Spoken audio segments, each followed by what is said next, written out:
Hello, Lions fans, and welcome on back to yet another episode of MCM Motor City Mania. I'm your host, David T. Pike, and as always, we're diving on in. So welcome back, my friends. Obviously, I'm still here currently in Virginia. I'm still on TDY, and I'm going to be here for a couple of more days, hopefully not too much longer, because I got to be honest with you, I really wish I wasn't here because the humidity has been absolutely something to behold, and I am literally sweating like a dog, and let me tell you, there are not a whole lot of air conditioning units around here, so trying to find a way to cool off is not exactly easy, but manage the best we can. But today's episode, what I decided to do is I decided to do something a little bit different here because, we talk about all the time about how, certain team this, certain team that, who's got advantages, who's got strengths, weaknesses, how that matches up. And you know what? That's all fine, great, grand, and glorious. And you know what? That's what we're going to probably do for the majority of the time while we're on this channel when we're going week to week talking about opponents. But Saturday, the day before the game, or whatever the day before the game might be, I'm the type of person where it's like, you know what, other than talking about what I think the keys to victory are, stuff like that, I like to kind of take a look at other things that maybe we don't get time to talk about during the week that might have some connotation, some connection to what's going on recently. So for today, we're going to have a couple of episodes like that. So let's talk about this one. In this episode, I'm going to talk about a situation that I kept thinking about, and the more I thought about it, the more it actually kind of, became apparent to me, and that's that the Detroit Lions and the Tampa Bay Buccaneers, there is something that these two teams, they share, that they have a rather peculiar, kind of interest that is, similar to the two of them. And the more I thought about it and the more I kind of went down the rabbit hole, it absolutely was crazy the amount of similarity that was here, because I know for some people they're going to be like, well, David, how in the thunder are the Bucs and Lions similar? What exactly do they share that is a similarity? Because most people look at the Lions as a Super Bowl contender. They're like a top 5, top 3 team, whatever the case might be. So for that doesn't make a whole lot of sense because the Bucs, on the other hand, while they are a good team, they're not considered a Super Bowl contender. They're at best considered a playoff contender. So exactly how do these two teams share something similar? The answer to that question, my friends, is actually in the quarterbacks itself, because if you think about it, the quarterbacks are, how should I say this? The quarterbacks share a rather interesting path to success. They share a rather interesting history. And you would not even believe it how much these two share when we start getting into it, because the further I went down the rabbit hole and kind of, went back and forth with their stories, I was like, dude, these two share quite a lot of stuff that has happened to them in their careers. So let's take a look at the facts, shall we? First and foremost, we're talking about obviously Jared Goff, and we're obviously talking about Baker Mayfield here. Both of these guys are former number 1 overall picks. Obviously, Jared Goff was the number 1 overall pick in the 2016 draft. Baker Mayfield was the number 1 overall pick in 2018. So that's one thing they share. The second thing that they share is that both of these quarterbacks, once they got to their, former teams, which obviously for Baker was the Browns primarily, and for Goff, it was the Rams. When both of those quarterbacks, they became their full-time starters for their teams, these guys were considered to be the franchise quarterbacks, and they actually started out rather well, because again, you go back to when Baker first started in, Cleveland, he actually looked like he was going to be the long-term answer for the Browns that they were looking for at quarterback. And when you go back to when Goff started officially in, 2017, he was lighting it up. So it's like, okay, both of these guys, they started off hot early in their careers. They looked like the answer long-term for their teams. Everything was firing on all cylinders. But here's where the third similarity comes in. Both of these quarterbacks were also blamed for their former teams coming up short, whether it was, for the fact that Goff couldn't seem to get the Rams over the hump to win a Super Bowl, or the fact that the reason why the Browns regressed after, Baker Mayfield and the Browns had that one great year, that was because everyone thought that Baker Mayfield was the problem.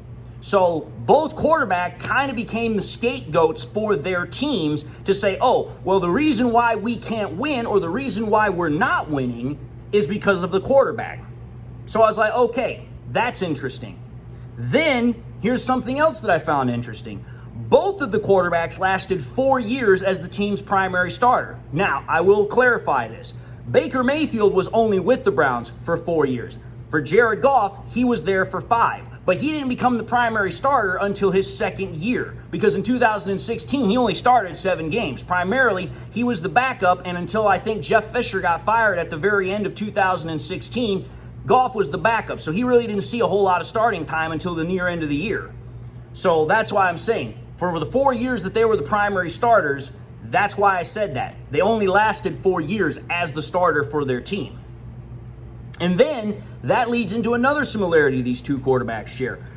Both quarterbacks were traded away after their former team acquired another quarterback that they deemed or viewed supposedly better than what they currently had. For the Rams, obviously we already know the story is that, the Rams, they wanted to trade for Matthew Stafford. We obliged, sent Stafford to the Rams, and that was how it ended. Goff came here, and we got 3 draft picks. For Baker Mayfield, what happened is the Browns traded for Deshaun Watson, and then after Deshaun Watson was, officially traded for by the Browns and all that nonsense went down, Baker Mayfield requested a trade. He wanted a trade, and then the Browns, actually traded him away. So that was something that both of those two share as well. They were both traded away by their former teams after said former teams acquired, other quarterbacks. Both quarterbacks also had very rough years with their new and current team. Because again, how should I say that? Let me rephrase that. Both quarterbacks had rough first years with their teams, after they kind of left their former team. Because for Baker Mayfield, obviously he played for 2 teams the first year after he left the Browns. Because he first played for the Carolina Panthers, then he played for the Rams for a little bit. Whereas with Goff, he's only been with the Lions. But if you take a look at that first year that those two were, away from their former teams, neither quarterback played very well in comparison to what they had played in the past. Baker Mayfield especially. But for Jared Goff, it was one of his worst years as a professional because, if I recall correctly, I think he only had a barely above 90 passer rating. He only had 19 touchdowns, barely over 3,000 yards. So both quarterbacks in the first year away from their former teams, they didn't do particularly well. So that was another thing that both of these quarterbacks shared.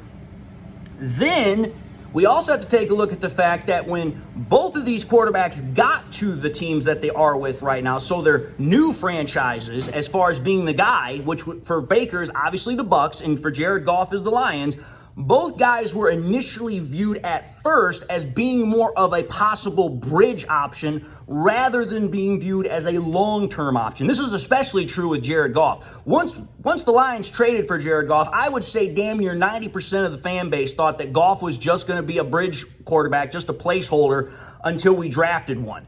For Baker Mayfield, it might have been a little bit more of a mix because obviously the Buccaneers, they were trying to find a replacement for Tom Brady. They didn't really have a whole lot of options. Baker was out there, so they were like, hey, let's see what we have with Baker. So for Baker, his situation was probably a little bit more of a comfortable one, a little bit more nicer, but still, both guys initially when they got there were not viewed by the fan base, at least largely, as being the long-term guy. A lot of people were still thinking that, hey, we got to go and find our guy. And then once both quarterbacks got to their current teams that they are now the guy on, they revived their careers.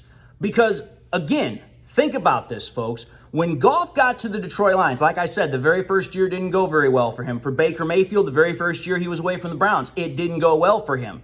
But the second year that both of those quarterbacks were removed from their previous ball clubs, being the Rams and the Browns in this case, they both revived their image. Again, go back to 2022. Jared Goff absolutely had a tremendous season. Was absolutely one of his best seasons as far as statistical efficiency. He also earned a Pro Bowl nod that year. So Jared Goff had an absolutely stupendous 2022 season. When you take a look at Baker Mayfield, when he was removed from his team from 2 years, that was last year. And in the first year that, he was with the Bucs, Baker Mayfield had a pretty damn good year. That was why then, the Buccaneers rewarded him with the contract that he got. And that's why also Baker Mayfield, if I recall correctly, I think he was a Pro Bowl nod last year. But the point of the matter is, 2 years removed from their previous team, both quarterbacks kind of revived their image, if you will, revived their career, and now they're at where they are right now. So again, I was like, man, there is a lot of similarities that these two guys are sharing. But again, that's not where it ends. Obviously, to kind of keep with the same trend, both quarterbacks are now the franchise guys for their current teams.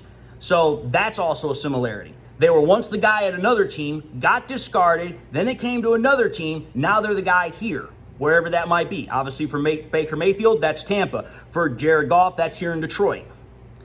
Then, as I kind of already alluded to, but both quarterbacks received new deals this offseason from their teams that they're now the franchise guy for. Jared Goff got the 4-year, $212 million contract. Baker Mayfield, I think his deal was like a 3-year, $120 million contract. Either way, they both got paid this offseason to be the guy. So they were now, okay, we have locked our guy in for at least the next couple of years, foreseeable future. Jared Goff obviously locked in a lot longer because even though he signed a 4-year deal, he's already got another year tacked onto that. So Goff is technically here for the next 5 years. For Baker Mayfield, he's only there for 3. But still, both got new big deals this offseason. And then, when I kind of looked at the totality of both of those guys' careers, so when they were with their former team, when they were with their current team, both quarterbacks accomplished feats that few people thought that was possible at the time they did it. Again, let's take a look at Baker Mayfield. How freaking long was it before Baker Mayfield came on the scene since the freaking Browns had won their last playoff game? I can't even tell you. It must have been at least a couple of decades, maybe 2 or 3, because the last time I remember the Browns winning a playoff game, I think it was probably the early 2000s, if that. It might be even later than that. But the point of the matter is that for the Browns, they were constantly looking for a quarterback that could get them to the playoffs, that could win them a playoff game. And Baker was the very first one to do it in a very long time. The same is also true for Jared Goff. Jared Goff was the first Lions quarterback to not only win a playoff game, but he won 2, and he also won a division title. Both of those feats had not been accomplished in over 30 years. And again, going back to when those guys first got there, nobody thought that those guys were going to actually, accomplish the feats that they did. Obviously, for Baker, it was when he was with the Browns.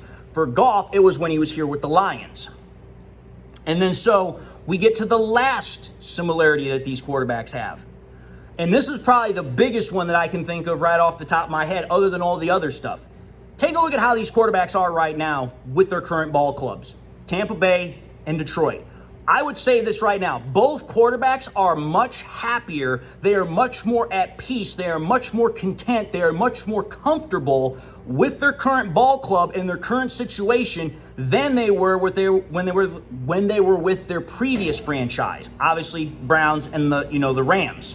And that right there, I think, is a huge thing to talk about because both of these guys are bigger and better leaders than where they were, and they're more involved in their communities. So for me, these are all similarities that these guys share, which if you go down the laundry list, I must have listed at least, 10, 11, 12 different things. So both quarterbacks and thus both teams, they do share a similarity. And it's a rather big similarity because, hell, after all, it is the quarterback position, and the quarterback position is the biggest one on the team. But obviously, while both quarterbacks share a very similar path to success story and where they've gotten to right now, that does not mean, however, that it is 100% similar, even though there's a lot of damn similarities because, well, let's take a look at what's different between the two. Goff has been to a Super Bowl. Goff has been to 2 NFC Conference Championship games. So Goff has significantly much more success than Baker Mayfield does. Baker Mayfield has only gotten to the divisional round. That's as far as he's ever gotten in the playoffs, and he's done it twice. So there's a huge difference there. Then when we take a look at, like I said earlier, Goff has only played for 2 teams, which is the Rams and the Lions. Mayfield, on the other hand, he has played for 4, being the Browns, the Panthers, the Rams, and now the Bucs. So again, the reason why I bring that up is because legacy has a big factoring when it talks about quarterbacks here, because typically when you're talking about quarterbacks and you're talking about the great ones, they usually don't play for more than 2 teams. 3 is a rarity. but sometimes that happens. But when you start seeing quarterbacks that play for 4, 5, 6 teams, that typically means one of two things. Either they couldn't catch on but had a lot of talent at certain places, or they were journeymen. Either way, it doesn't look as good. Then when we take a look at, the other things that are different about these two, take a look at the trade itself. Goff was blindsided by the trade that the Rams and the Lions did. And I'm specifically talking about the Rams being the ones that wanted that trade done. Goff had no idea the trade was happening. He had no say in the trade. It was just like, okay, you're being shipped out. Baker Mayfield actually asked for his trade. So again, that's a major difference. Even though both were traded, the dynamic of how it happened was different. Then we also take a look at the compensation for the trades. When Goff got traded, he was traded for Stafford. When Goff was traded, he also went with 3 picks, which were 2 first-round picks and a third-round pick in exchange for Stafford. When Baker Mayfield got traded, it was for 1 pick, and if I recall correctly, I think it was a 5th-round pick. So the value between the two quarterbacks, even when they were traded, vastly different. So there was that. And then the final thing that is majorly different between these two quarterbacks is that when Goff got here in Detroit, Goff didn't have anything. Again, I've said this before. When you go back to 2021, the Lions didn't have crapola to work with. They barely had a roster. The fact that we even won 3 games in 2021, I attribute more to freaking Dan Campbell inspiring that grit personality, that grit culture, which allowed our players to play at a much higher level than what we had as far as talent at the time. So Goff had to literally work with nothing to begin with and kind of build everything up with the rest of the people that were here. When Baker Mayfield got to Tampa Bay, oh, that's right, he was replacing a legend. He was replacing Tom Brady. And there were already a lot of great pieces on that roster. Mike Evans, Chris Godwin, Vita Vea. I mean, the list goes on and on. They had talent already there. They had already established a roster. The Lions were rebuilding theirs. So again, very different between how those two guys got started at their new franchises. But the point is that when it comes to this conversation, I was absolutely blown away at how these two guys, even though they started in completely different ways, obviously one started 2 years after the other, and both started, with different teams and everything else, they both have a very similar process and path that they have gone down, which has led them to their current situation where they are successful. And that is something of a rarity. That's something of an oddity in the NFL, because you don't typically see stuff like that, at least in this kind of a, what's the word I'm using for, a singular oddity or a singular fashion. So I thought, you know what, considering the fact we're playing the Bucs and there's so much that these two share in common, I wanted to make kind of an episode that maybe didn't necessarily have anything to do with the game itself, but something that had to do with the opponent we were playing. But anyway, folks, I just wanted to make this episode. I thought it was really interesting. Hopefully you guys do too. But having said that, I'm going to end the episode and say thank you all for watching another episode of MCM Motor City Mania. If you like what you saw, by all means, I highly encourage y'all to watch the next episode. Also encourage y'all to do one of these 3 things. Like, comment, and subscribe to the channel. If by chance you subscribed in the past and you forgot to do so at the time, or you just subscribed and you not had a chance to do so, I want to highly encourage y'all, first and foremost, to subscribe. But also, please make sure you hit that bell notification icon so that way you guys never miss any more content that I push out. Again, I want my subscribers to keep coming back, and the best way to ensure that is to make sure you guys turn on that bell notification icon so that way as soon as I push something out, you're instantly alerted. You guys can come right back in. You never have to wonder when I push out content. And with that being said, I hope you also share the content with your Lions friends and family members. Share it here on YouTube, share it on Twitter, share it on Facebook, share it anywhere and everywhere you can, so that way we can help spread and grow the channel. And with that being said, folks, I hope you all enjoyed the content. Whether you've been a loyal subscriber for a long time or whether this was your first viewing, I hope you all enjoyed the content. I hope you all got something in your life that makes you happy, makes you smile.